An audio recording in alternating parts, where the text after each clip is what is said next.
I used the GI Bill to go to college, which is one of the best investments that I made, obviously, but I think it was a sound investment for the country as well. The country has made other sound investments for our veterans, and our community has too. And we're going to highlight some of what is being done today and one program that will be done in the very near future. One of those investments is our Veterans Treatment Court. The Honorable John J. Russo is here to talk about that. Judge Russo was the administrative and presiding judge for the Cuyahoga County Court of Common Pleas from 2014 to 19. In 2019, Judge Russo took over the court's Veterans Treatment Court docket. And I just learned that Judge Russo's father, Charles F. Russo, served under George Patton in World War II and eventually became head of the Cuyahoga County Soldiers Relief Commission. Judge Russo? Thank you, Joe. Thank you for having me today. First of all, I'd like to thank you for your service to our great country as well.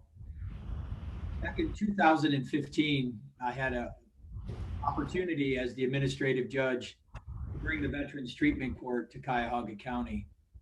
It was really an opportunity for me to say to those in our community, how can we help, and can we help in a way that is consistent in our criminal justice system?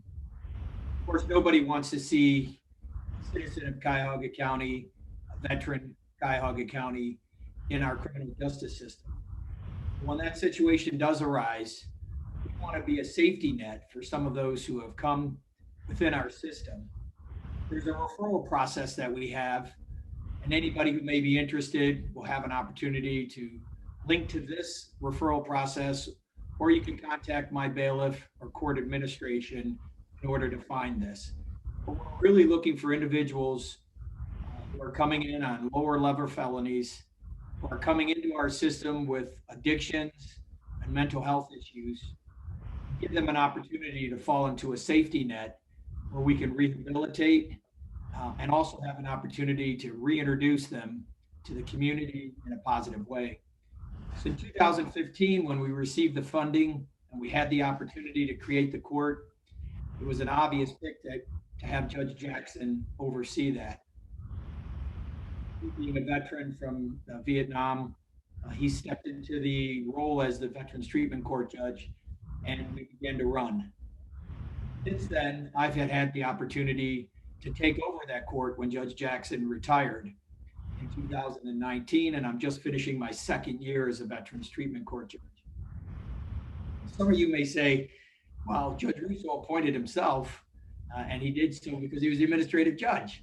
But the reality is, what really drove me back in 2014 and 2015 to begin to look at this court was, as you mentioned, my father. My father was very proud of what he did for our country. It took him a long time to begin to talk about being the second wave at Normandy and what he experienced there.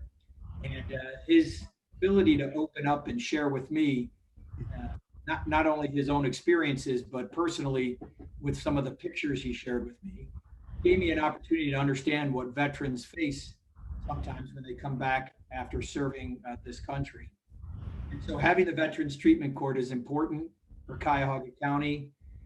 I'll highlight just a few things, and then if I can answer any questions, Joe, that you might have. But one of the things that I've done since coming in is we've opened our arms a little bit wider with approval from our funding agency.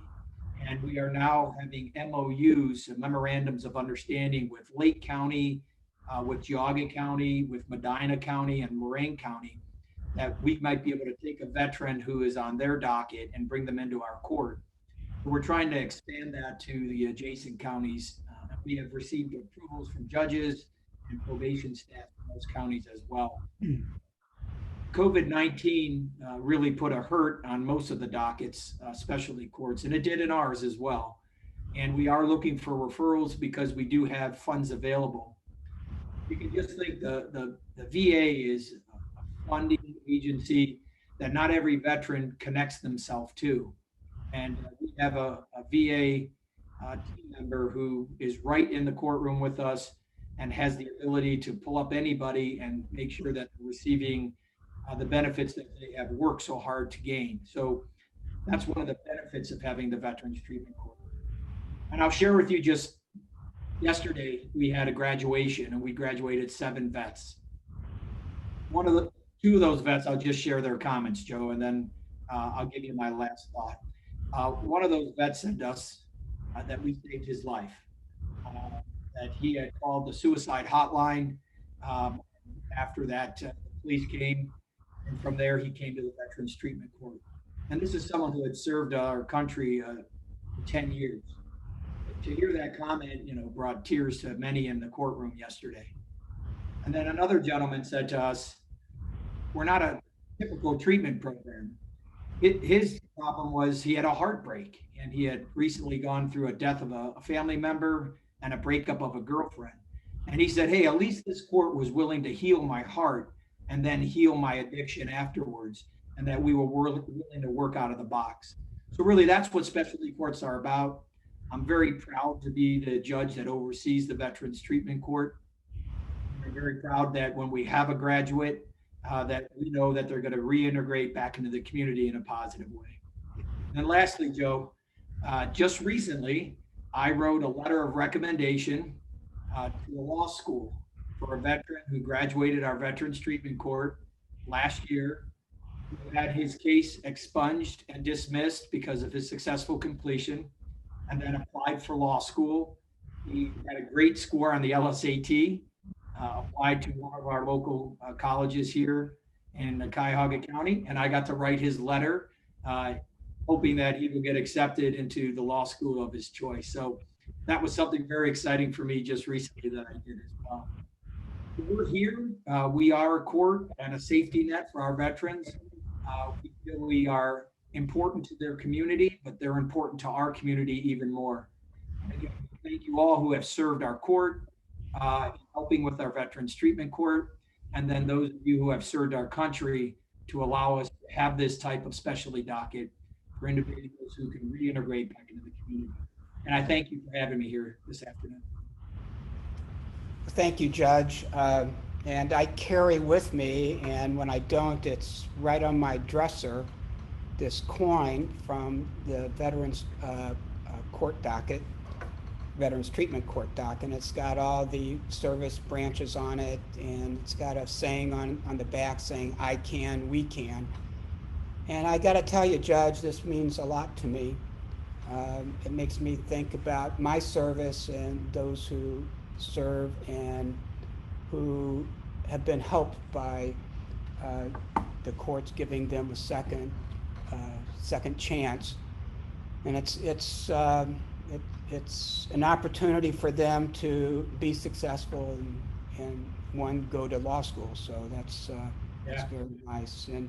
And Judge, is there a way that people can help the court? Attorneys help the court? We have this opportunity of peers, a peer group that is currently in place. We're always looking for more peers to come and help. Those people who are in the community who might be able to shadow and help somebody get reintegrated are important. We're looking for agencies that might have furniture, because we do find housing, but then need to furnish an apartment for somebody.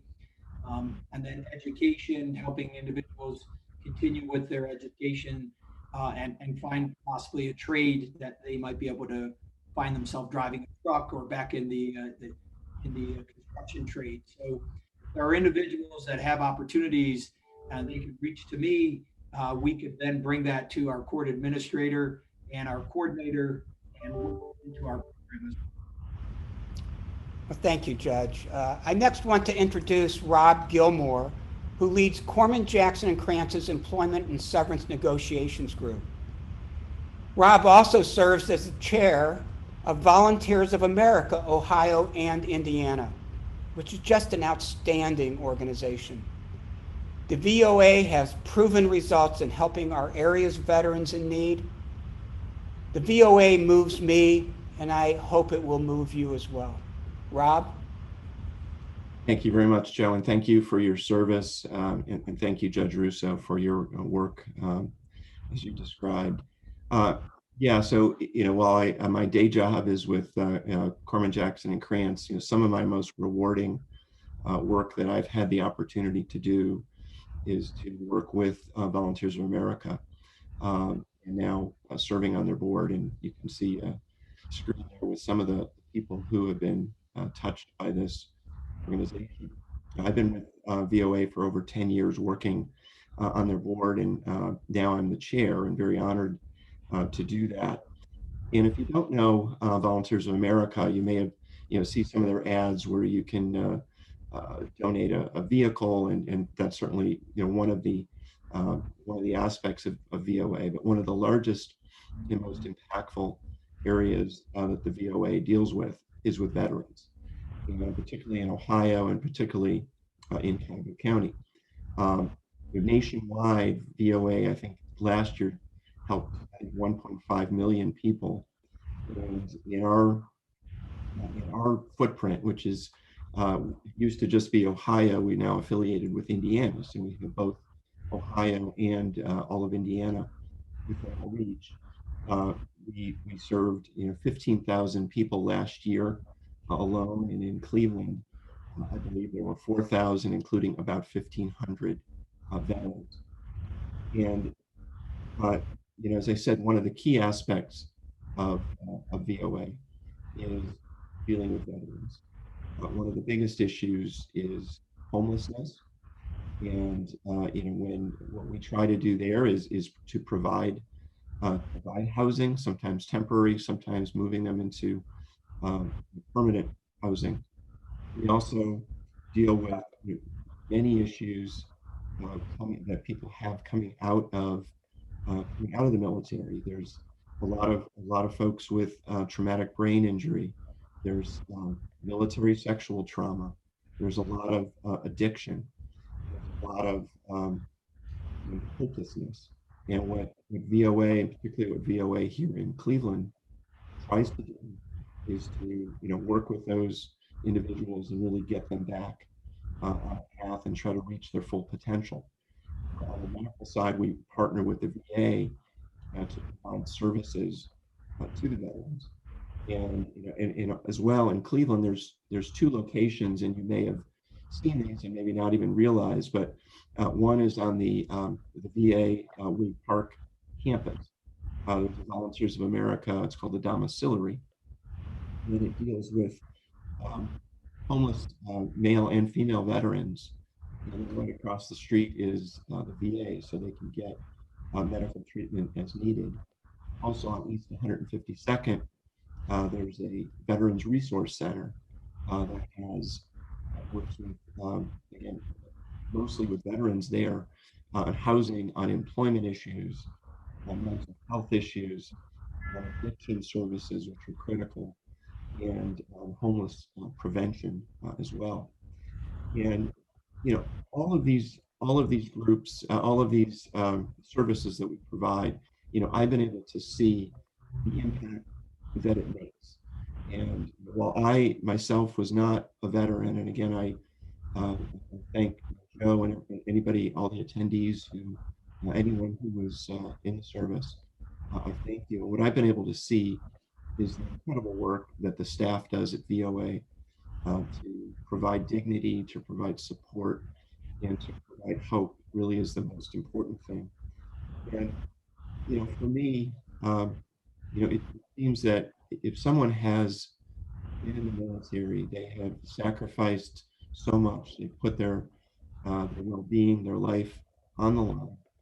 At a bare minimum, as a society, we should be able to provide homes for them, not have homeless veterans. To me, it just seems so wrong that you could go through that kind of service and take that kind of sacrifice and be on the street. So VOA tries in its small way to help, and I think we're doing good work. And I know we've really made a dent in this homelessness issue in Cleveland for veterans, but it's not done. And so if you have any interest in getting involved, it's a wonderful organization. And through COVID, I would always tell people to come out to the domiciliary or to the East 152nd Veterans Resource Center, and people tend to see what goes on and really understand the power of what VOA is doing and like to get involved. But we'll get back to that soon. We also have a yearly event that we just did remote. That was the Power of Hope that I think Joe was able to listen to. So, we're always looking for good people to get involved and help. But overall, again, I'll close with it's really been one of the most impactful things that I've done, and I find the organization to be full of wonderful people, and I've had a chance to make a small difference there. And again, I applaud all the vets in the audience today. Thank you very much. Thank you, Rob. I'm sure that, and I would encourage those who are attendants to get on its website and see some of the success stories and see all the incredible work that the VOA does and Rob's leadership. I was at the fundraising or the profile program that the VOA put on. It was amazing, and had a person, a local person here who came out of the service and was struggling, and VOA put her on the track to success, and it's so nice to see that people who have served the country are given second chances again in that way. So I would just say too that the DOM is by far a key for us in the Veterans Treatment Court, Bob. To have the domiciliary and to have the ability to move somebody out of our county jail who's homeless into the DOM is you can't even put a price on it. I thank you so much for your volunteers and for that opportunity, because it clearly has saved lives in our treatment court. So thank you. Thank you very much, Judge. Well, thank you, Rob, for agreeing to do this and honoring our veterans today. Stephanie Anderson is an Associate Assistant Attorney General for the state of Ohio in the Special Prosecutions Unit. Prior to joining the AG's office in February 2019, she was a special prosecutor for the Ohio Auditor of State's Public Integrity Assurance Team. And before then, she was an assistant prosecuting attorney here with the Cuyahoga County Prosecutor's Office. Stephanie is also a JAG officer, that's Judge Advocate General Officer, in the Ohio Air National Guard. So thank you for your service. Stephanie was also a member of the CMBA's 2019 to 2020 Leadership Academy. And she's here today to give you a brief background on her team's project and our next initiative. Stephanie? Thank you, Joe.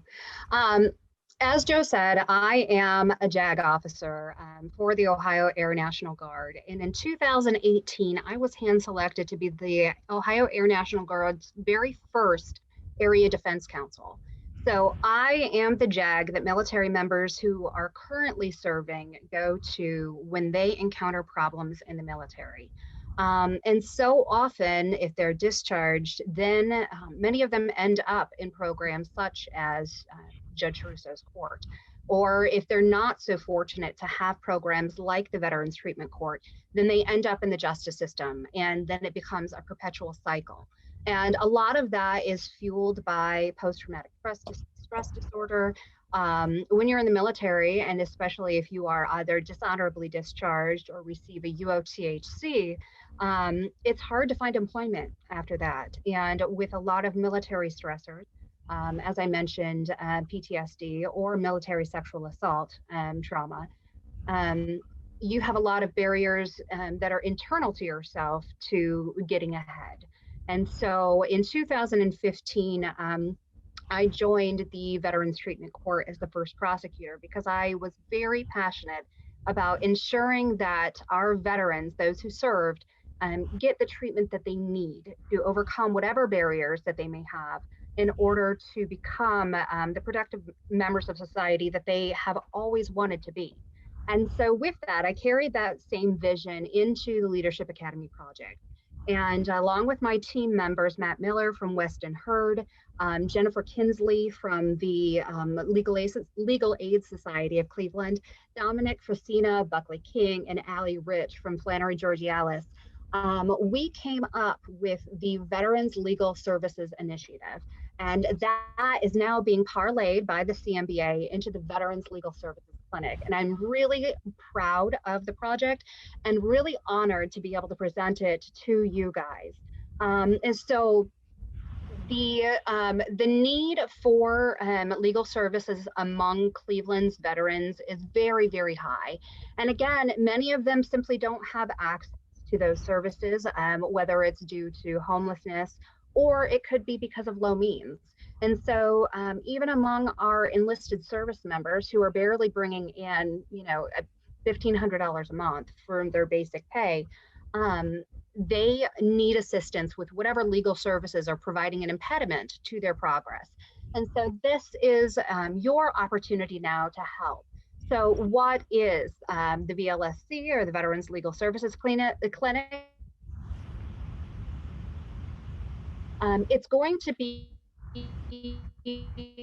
kind of a multifaceted approach where you as attorneys, modest means,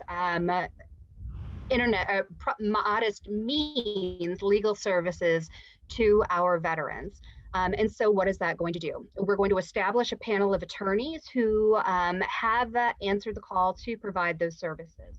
You can volunteer and volunteer in coordination with the CMBA Attorney Referral Services.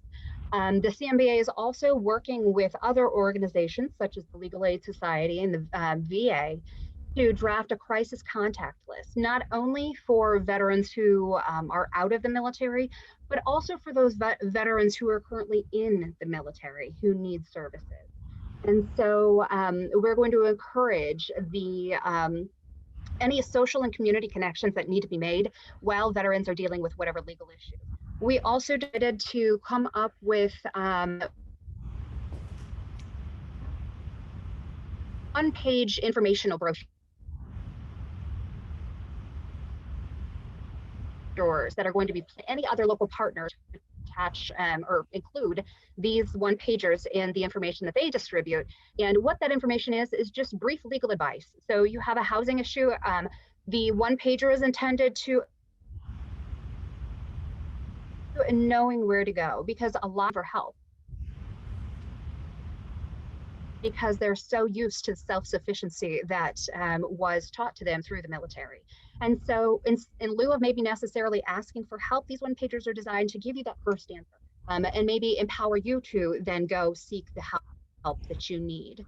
And then finally with it, we're going to be holding the Wills for Vets program in December. And this year it's going to be virtually due to the growing pandemic. And the VA is going to assist in that endeavor. And so the CMBA is also going to assist you to better assist our service members. And so what that means is the CMBA will either be providing free CLE for certain projects, and specifically to become a VA accredited attorney through the Veterans Training Accreditation Program through the VA. You don't actually need to be an attorney for that. So law students, this is your chance to help. You can go through the trainings and receive the Veterans Training Accreditation, and to be able to assist our veterans who need help, especially through the VA programs. And the VA programs, what we're talking about is especially your disability characterizations and any disability appeals that you may have through the VA. And so a lot of that, so whenever you need services through the VA, then the Veterans Training Accreditation will certainly assist you to be able to represent members who are going before the VA. Additionally, we'll be hosting CLEs for all volunteers who are interested in servicing the needs of our veterans. The very first CLE is going to be held in January, and it's going to be focused on trauma-informed lawyering for veterans. And what does that mean? So what is trauma-informed lawyering, right? It's going to be helping you better understand what is triggering the veteran that you're assisting so that you can best address whatever need they may have. And so that is going to be presented by Dr. Heather Flores she's the program manager, the PTSD rather program manager for the Veterans Affairs for Northeast Ohio. And anyone interested in assisting in a trauma-informed way, even if it's not necessarily for veterans, even if maybe you're a criminal defense attorney who would like to learn more about trauma-informed lawyering, it's certainly a wonderful opportunity for you to become involved. And then finally, through 2021, we're going to begin in-person and virtual clinics to assist veterans throughout the year. And so what's awesome about the CMBA is you will be covered through the pro bono insurance.